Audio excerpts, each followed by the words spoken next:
أعوذ بالله من الشيطان الرجيم بسم الله الرحمن الرحيم Assalamualaikum warahmatullahi wabarakatuh. Nahmadullah rabbar rahim, musalli wa nusallimu ala rasulil karim wa ala alihi wa ashabihi ajma'in. Asyhadu an la ilaha illallah wahdahu la syarikalah wa asyhadu anna Muhammadan abduhu wa rasuluh alladzi la nabiyya ba'dah, amma ba'd. Selamat bertemu dengan saya dalam kajian manajemen hidup untuk keberhasilan kita hidup di dunia dan di akhirat. Saya akan membawakan salah satu tema terkait dengan salah satu fase kehidupan yang akan kita tempuh nanti di akhirat, yang pada dasarnya keberhasilan di akhirat nanti bergantung kepada apa yang kita lakukan di dunia sekarang ini. Insya Allah di pertemuan lain kita akan membahas apa saja yang perlu kita lakukan agar kita bisa meraih sukses nanti di akhirat.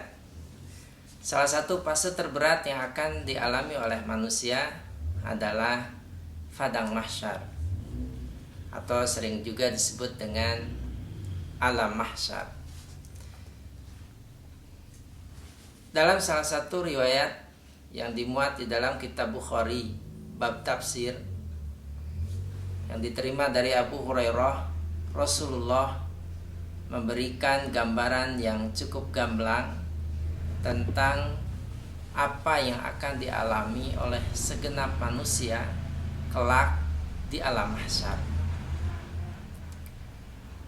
Kita seringkali mendapat gambaran atau barangkali banyak image yang terbentuk di masyarakat jika alam mahsyar adalah semata berkumpulnya manusia dari awal sampai akhir yang berjumlah miliaran, bahkan mungkin ratusan miliar, wallahu alam. Perkumpulan atau sekumpulan manusia yang demikian sangat banyak umumnya digambarkan sebagai sebuah kegembiraan.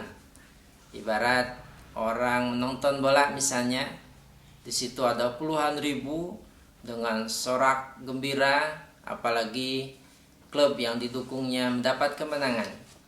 Atau misalnya sekumpulan orang yang sedang menonton konser yang demikian banyak, kemudian mereka bersorak gembira ketika idolanya tampil dengan gemilang. Sementara masih ada barangkali di tengah-tengah masyarakat yang mempunyai pandangan jika alam mahsyar seperti itu gambarannya. Ini tentu saja ada kekeliruan, mengingat alam mahsyar adalah fase yang akan dialami manusia bisa dikatakan tidak jauh setelah kejadian hari kiamat. Sebetulnya dalam riwayat lain disebutkan bahwa ketika tanda-tanda besar kiamat itu sudah mulai bermunculan, tanda-tanda besar itu seiring dengan kejadian dahsyat kiamat akan diikuti satu tanda akhir, yaitu munculnya api dari negeri Yaman, api yang sangat besar, dan itulah yang akan menggiring segenap manusia menuju padang mahsyar. Tanah yang disebutkan dalam riwayat lain berwarna putih, kemudian disitulah berjejer manusia yang sangat banyak sekali. Seperti apa rentetan atau runtuyan dari kejadian tanda-tanda besar kiamat dengan munculnya api, insya Allah itu juga akan kita bahas di kesempatan lain. Pada kesempatan ini saya ingin memberikan gambaran sebagaimana disampaikan oleh hadis Rasulullah riwayat Imam Bukhari ini secara gamblang.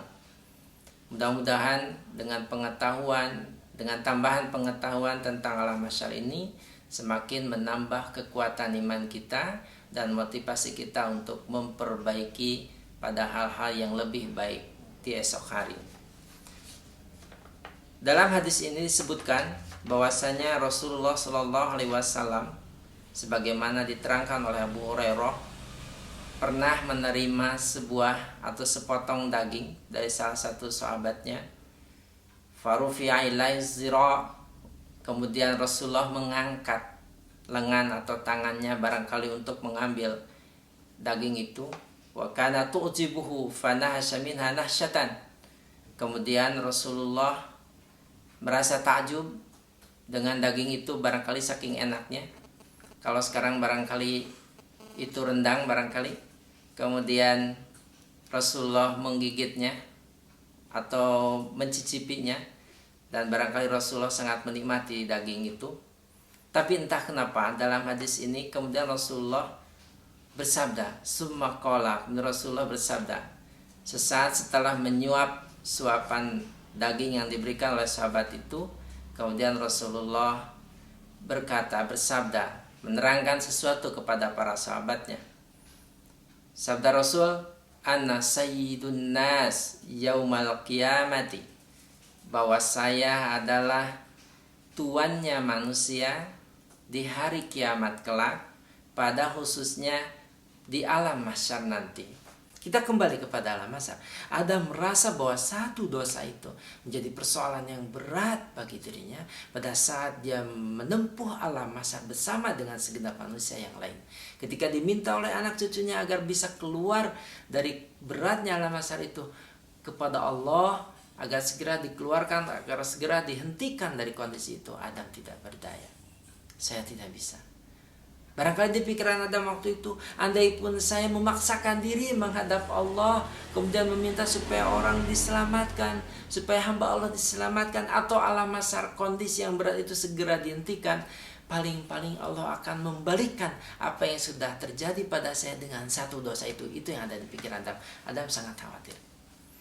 Saya tidak bisa membayangkan Adam dengan satu dosa saja pada saat itu merasa berat di alam mahsyar. Padahal barangkali kita sudah yakini kalau Nabi Adam sudah pasti menjadi calon ahli surga, dosanya sudah jelas-jelas diampuni, diterima tobatnya. Tapi pada saat alam mahsyar pasti tersendiri Nabi Adam pun merasa berat. Mari kita coba introspeksi dan muhasabah. Seberapa banyak dosa kita? Jangan dulu kita hitung satu umur kita. Umur kita ke belakang, sekian tahun, sekian puluh tahun. Hari ini saja sudah berapa dosa yang kita lakukan? Sudah berapa banyak istighfar kita lakukan? Jika Rasulullah, hamba Allah terpilih yang dosanya aja nol, nihil, karena selalu Allah jaga, selalu Allah maksum, istighfarnya 100 kali sehari. Berapakah kita istighfar? Apakah cukup kita mengatakan istighfar ba'da sholat saja yang 3 kali? Atau hanya sesekali kalau kita ingat? Nauzubillah, nauzubillah. Mudah-mudahan apa yang saya sampaikan mengenai alam mahsyar ini, apa yang dialami Adam pada khususnya, menjadikan introspeksi buat kita. Agar kita tidak merasa selalu benar, tidak merasa selalu cukup dengan kebaikan dan amal kita. Karena acap kali kita merasa benar padahal sebenarnya tidak ada apa-apanya. Ingat, acap kali kebaikan bisa dihapus dengan keburukan. Dan yang harus kita jadikan pegangan adalah mari kita jadikan keburukan-keburukan yang sudah kita lakukan hapus dengan banyaknya kebaikan yang kita lakukan. Saat kita sadar akan satu keburukan, segeralah istighfar. Saat kita sadar akan satu keburukan, segeralah bertobat.